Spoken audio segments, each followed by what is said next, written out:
জাতীয় বিশ্ববিদ্যালয়ের সিলেবাসভুক্ত আইসিটি বিষয়ক অনলাইন প্রশিক্ষণ কোর্সে আপনাকে স্বাগত। এই পাঠ শেষে আপনি ইন্টারনেট ব্যবহার বিধিমালা, আইসিটি নীতিমালা, সফটওয়্যার পাইরেসি এবং মেধাস্বত্ব সম্পর্কে জানতে পারবেন এবং বিভিন্ন ক্ষেত্রে তা প্রয়োগ করতে পারবেন।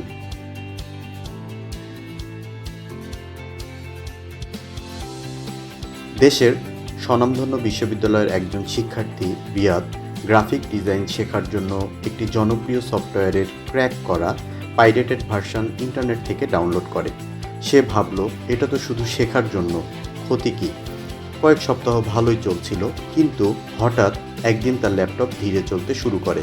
পরে জানা গেল সফটওয়্যারের সঙ্গে ম্যালওয়্যার ইনস্টল হয়েছে, যা তার email, password, bank log in এর তথ্য চুরি করে অনলাইনে পাঠাচ্ছিল।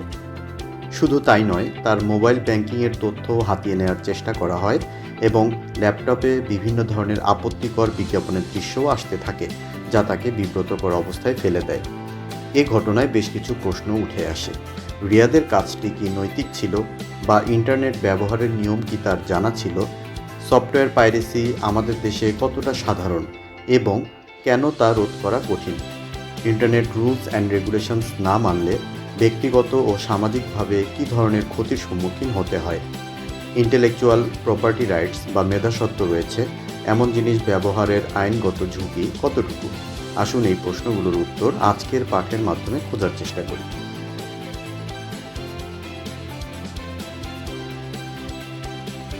ইন্টারনেট ব্যবহার করতে হবে দেশের প্রচলিত আইন অনুযায়ী। হ্যাকিং, অন্যের তথ্য চুরি, ভুয়া খবর ছড়ানো বা অনলাইন প্রতারণা করা সম্পূর্ণ বেআইনি। অন্যের ব্যক্তিগত তথ্য, ছবি বা ডেটা অনুমতি ছাড়া ব্যবহার করা যাবে না। গান, ছবি, ভিডিও, সফটওয়্যার ইত্যাদি অন্যের তৈরি জিনিস অনুমতি ছাড়া কপি বা ব্যবহার করা যাবে না। শক্তিশালী পাসওয়ার্ড ব্যবহার, সন্দেহজনক লিঙ্কে ক্লিক না করা এবং ফিশিং থেকে সতর্ক থাকা জরুরি। আইসিটি পলিসি গণপ্রজাতন্ত্রী বাংলাদেশ সরকারের ডাক, টেলিযোগাযোগ ও তথ্য প্রযুক্তি মন্ত্রণালয়ের তথ্য ও যোগাযোগ প্রযুক্তি বিভাগ পলিসি শাখা থেকে 2018 সালে জাতীয় তথ্য ও যোগাযোগ প্রযুক্তি নীতিমালা 2018 নামে একটি প্রজ্ঞাপন জারি করা হয়।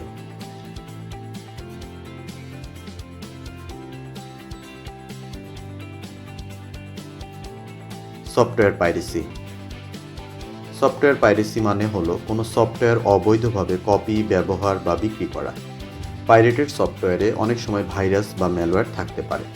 এটি কম্পিউটারের নিরাপত্তা ও ব্যক্তিগত তথ্যের ঝুঁকি বাড়ায়। আইন অনুযায়ী সফটওয়্যার পাইরেসি একটি শাস্তিযোগ্য অপরাধ।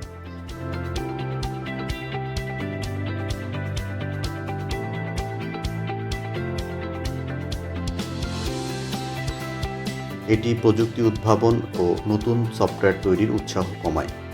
মূল বা লাইসেন্সকৃত সফটওয়্যার ব্যবহার করলে নিরাপত্তা ও আপডেট সুবিধা পাওয়া যায়। মেধাস্বত্ব, ইন্টেলেকচুয়াল প্রপার্টি রাইট, আইপিআর। মেধাস্বত্ব হলো মানুষের ব্যক্তির সৃষ্টিশীল কাজের উপর আইনগত অধিকার।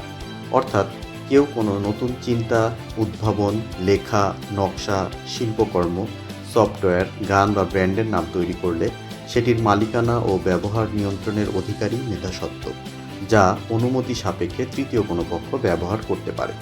আশা করি আলোচনা থেকে আপনি একটি স্বচ্ছ ধারণা পেয়েছেন এবং রিয়াদের সাথে ঘটে যাওয়া বিষয়গুলোর সাথে সম্পৃক্ত করতে পেরেছেন।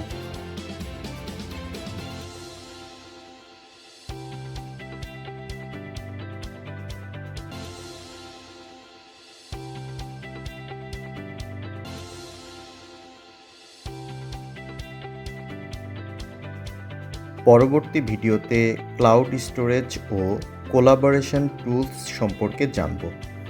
ধন্যবাদ।